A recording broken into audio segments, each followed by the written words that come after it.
Coming up on this week's episode of TORked, the massive 1.2 patch is near, and we'll share our favorite bits with you. We've got companion complaints and the Legacy system. It's getting a big update, and we'll tell you the bits we're looking forward to the most. And I'll try not to cut off my arm with a lightsaber. All that and more on this week's episode of TORked.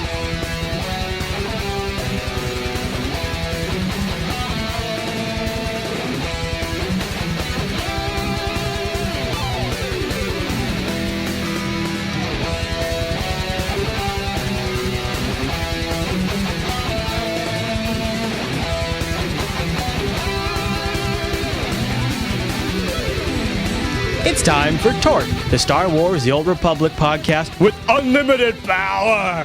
My name is Chris, and joining me like every single week are these two fine ladies. In the bottom corner there is Nikki. Hi, Nikki. How are you? Hello, Chris. Hello. And up in the top corner there is Heather. Hello, Heather. How are you? Hello there, Chris. And some of you might recognize Heather from our show SciBite, and she also often guested on our show Jupiter at Night. And some of you might recognize Nikki from our show Stoked. Whenever it came down to the really nitty-gritty math behind the game, Nikki was always our go-to resource. And TORked is our new podcast over in Jupiter Broadcasting, and we're covering all aspects of Star Wars The Old Republic. And you'll also hear it from a little bit different perspective from these two nice ladies. So why don't we go around the horn and maybe just say a little bit about who we are, since this is episode 1. We won't do this every episode.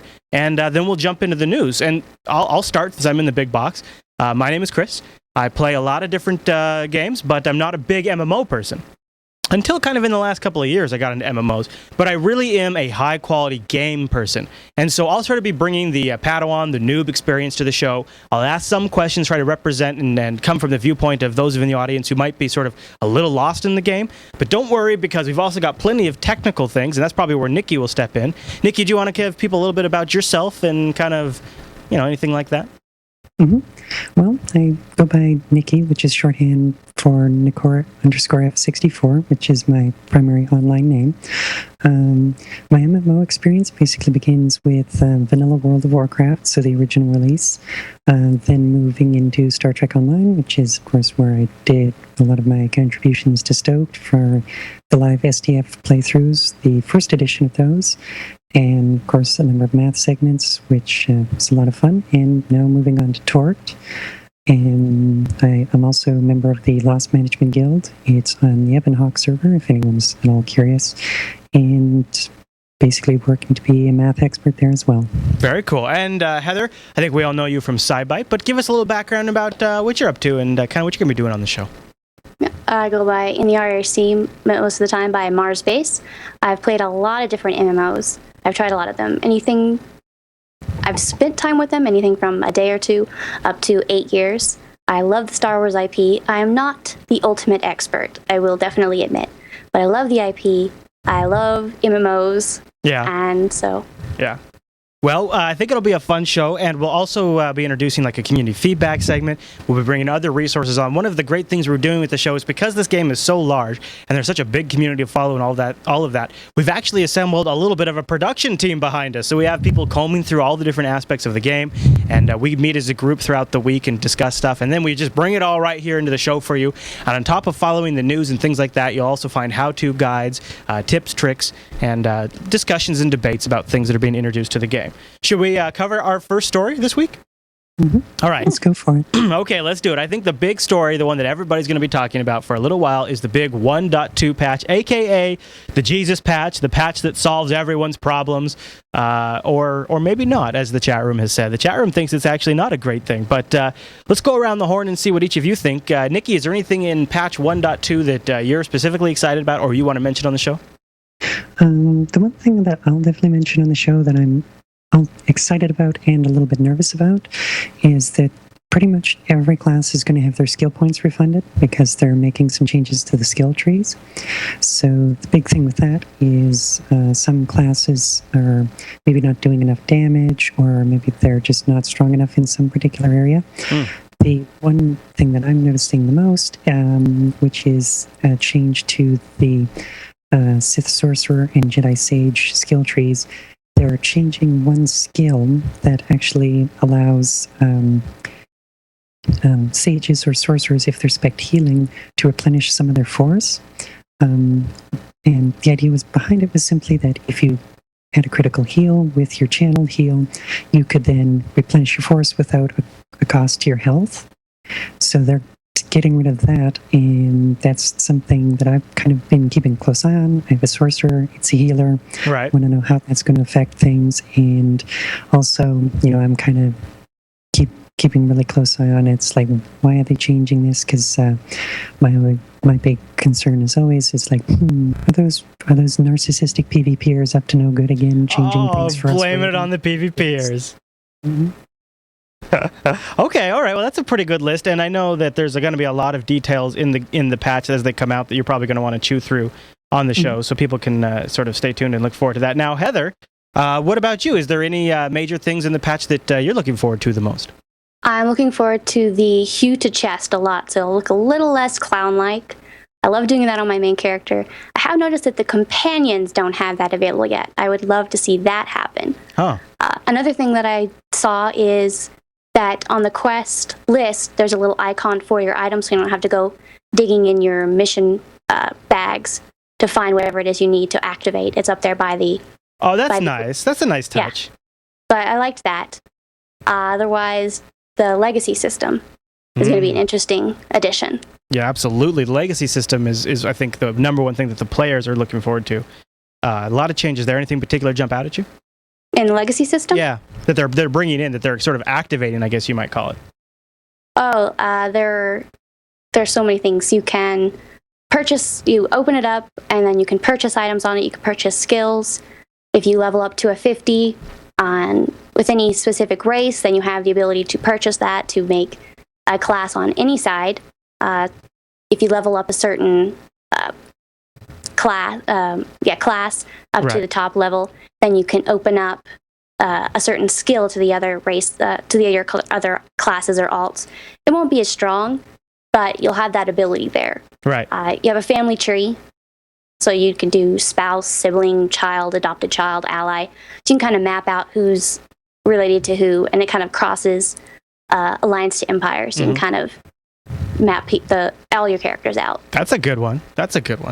I noticed none of you brought up the new UI customizer. That seems like a kind of a big thing people have been looking forward to, is be able to move the UI around. In fact, Heather, you even played with it a bit, right? Yes, I got into it. I was trying to look at it, and wow, lost track of time. I was trying to decide how things went, and then playing for a little while, and then go into space combat, and I'm like, oh, wow, that popped up where I didn't realize it was B. Okay, exit, move that box over here. So it was a lot to look at.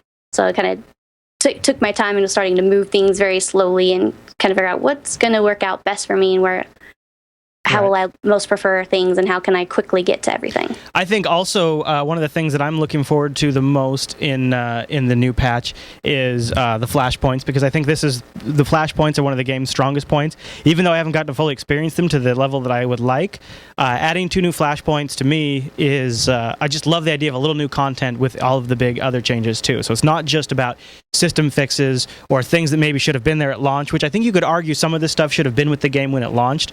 That though, that's just great. That's just like, for me, the little bit of sprinkles on top. And I know that's not even the biggest deal in the patch. It's just, for me, it's a really big deal.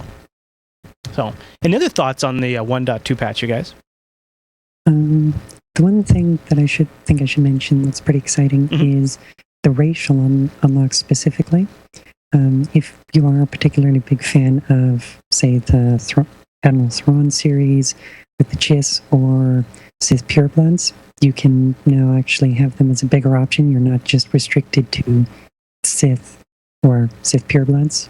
It opens up a wider variety, so that, again, going back to Heather with the family tree, you might find a Sith pureblood on the Republic side who's a smuggler, as they showed in the trailer. You can really kind of expand your entire family, so they've run the entire gamut of roles rather than just one very specific class, which they also mentioned in the developer dispatch video that's recently come out. You can have an entire family, much the same as Star Wars, the movies, have the Skywalker family. There's actually a lot of family members. It's not just each individual character kind of on its own, doing its own thing. I do like the way it ties it all together. In fact, I'm specifically waiting to roll my my next alt. I know that sounds crazy, but I am waiting to roll my next alt for that one. And I'm a Sith Inquisitor now. I think I'll roll a Jedi next time. I guess I would talk about, not to be a downer here, not to be Mr. Downer Pants, but there's a couple of things I would have liked to have seen maybe in the first big patch out of the gate, and that would have been some improvements to the overall companion system. I think it's a good system, and I'm really glad it's there. But in my initial review of Star Wars: The Old Republic, I actually complained a little bit about how it felt to kind of bolted on, sort of like they designed 70% of the game and then thought, hey, you know what we should do is have these companions. And I kind of felt like not a lot was done to address that. I mean, we do get a new companion, but I know that you two specifically think there's some weaknesses in the companion. Nikki, I'll go with you first. Do you want to address some of those?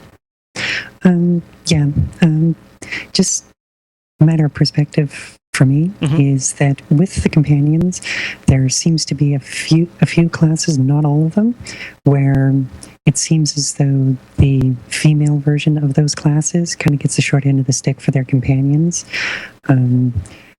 Just as an example, and I think it's the easiest one to think of, with the Republic Trooper, from what I'm gathering in the forums, community feedback, and how people view the game, there's a lot of people who really love Alara Dorn, who's the second companion of the Republic Trooper. I think she's great, great story, and an excellent romance option for the Trooper, whereas from a female Republic Trooper's perspective, the romance options are Jorgen.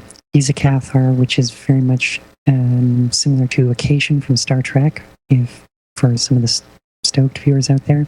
That's kind of basically where things kind of fall apart. They're like, oh, he's very much an overbearing soldier type. He's not as conducive to, romance, and also he's not human looking. He's feline, so that's where they say, okay, that's kind of where it's starting to fall apart. The quality of companion isn't there. Same with something similar happens with Sith Warrior and those kinds of things, but it is not with all the companions or all the male or female romance options, I should say, because with the Sith Inquisitor, Andronikos Ravel, I think, is a very well-made male companion and romance option for the female Sith Inquisitor.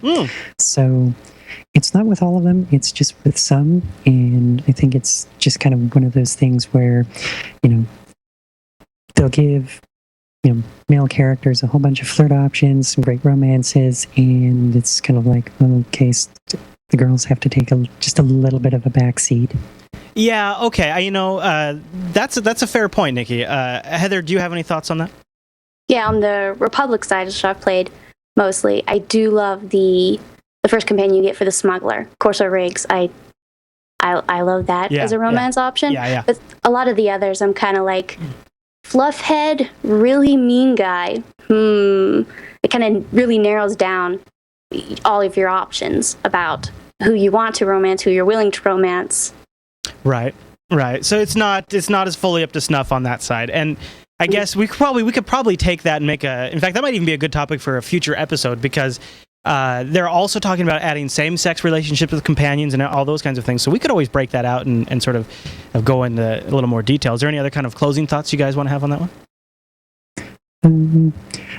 The one thing I think I'll just quickly mention is that I know you specifically, Chris, and a few others might be a little upset with Kemval or Kaizen Fest, the consular parallel companion. Because he's so big. He's huge. He's always all up in my way. He's all blocking my view and clicking on my loot and stuff.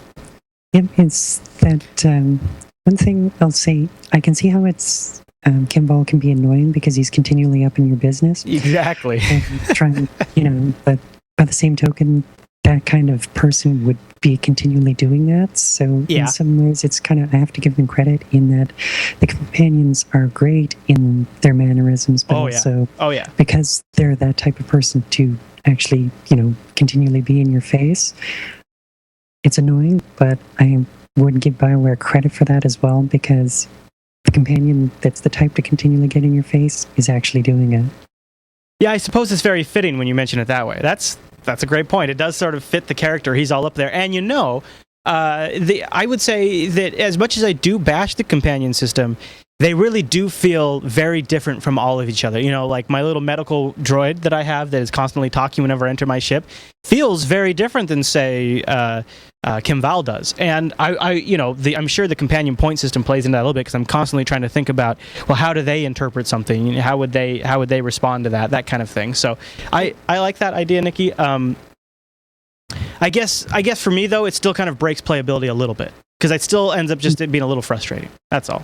But it's not that bad. And you know what? If I increase my camera zoom and zoom out, it's totally manageable.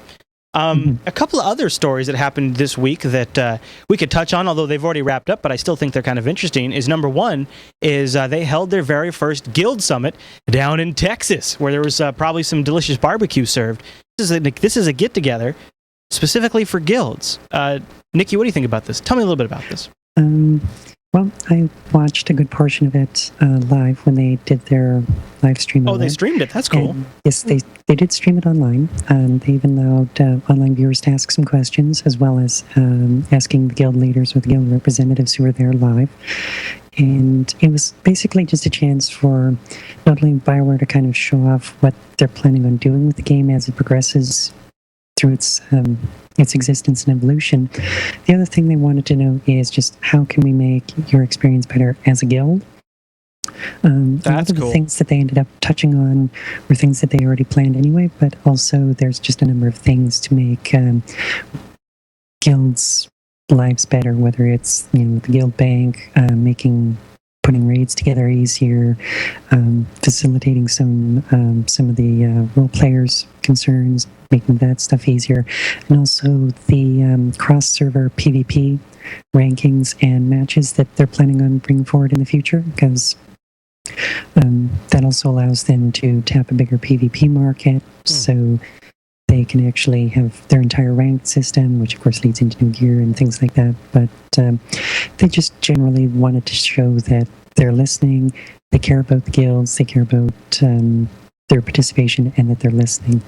I love that, because guilds are such an important part to a really healthy MMO community. Heather, have you ever attended anything like this, or do you have any thoughts on the Guild Summit? I haven't attended anything like this in person. I was watching online, tried to submit one of the online questions. Cool.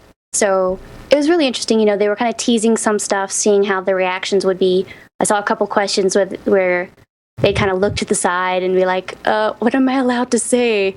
It is interesting because they could get that feedback and kind of get an idea of, if they were trying to decide kind of a hazy idea of where to go, or kind of go this way or that way. They could see what the people were saying, like, well, maybe we'll lean more towards that. Right. That's good. I mean, that's good. That's great to get the guild input like that. All right, well, here's another thing that happened in past, and that was the free-to-play weekend, where you could come in and you could get a weekend pass, essentially. Now, this just happened through March 22nd through the 26th, so it's actually, as we're recording this episode, still going on, but I think by the time this episode actually is available for download, the weekend pass event will be over. What do you think? Do you think there's a lot of games now in the MMO space that are free-to-play? And it seems that Star Wars: The Old Republic has launched at a time when free-to-play is the new trend. Are these free weekends absolutely necessary now in the current environment to get players to try out a for-pay MMO? Is this they had no choice? What do you think? No, you don't. You definitely have a choice. They had real big numbers, incredibly huge numbers coming in. And so you have a lot of people whose friends maybe were kind of iffy, were they going to do this, or you love the game so much you're trying to convince another friend who maybe wouldn't have joined in, or a coworker or somebody else, that you're like, well, here's a free weekend, it's nothing for you, it's not, you don't have to dish out money, but, try it out, see if you want to put the money forward. So it's kind of really good for those kind of on the edge people who weren't quite sure what was going on. They've kind of seen the podcast, seen the shows, heard the hype. Now they're like, well, I kind of want to try it, but I'm not sure I want to get the box cost or anything. So it gives them a good chance to get a taste of what's going on, so they can buy the game, because it's really awesome. And Nikki, anything else on that? The big thing that I would suggest people do is, if they're a little fuzzy on the key binding or not quite sure where to get started, there's, of course, a number of videos on YouTube that you can have a look at, or also go down to, I know in the day of shopping online, especially for computer parts, it's not always everyone's first thought, but in a lot of cases, especially with Razer, if you go down to a computer store, quite often they'll let you play with these things because they are so expensive. And consider trying one out, because I originally didn't think, I originally thought the Naga was just going to be, I'm not sure I want to put like those tiny little buttons, but as soon as you can pick it up, feel it, and one really nice thing I know that they did was the little notches like you have on your F and J key on your keyboard.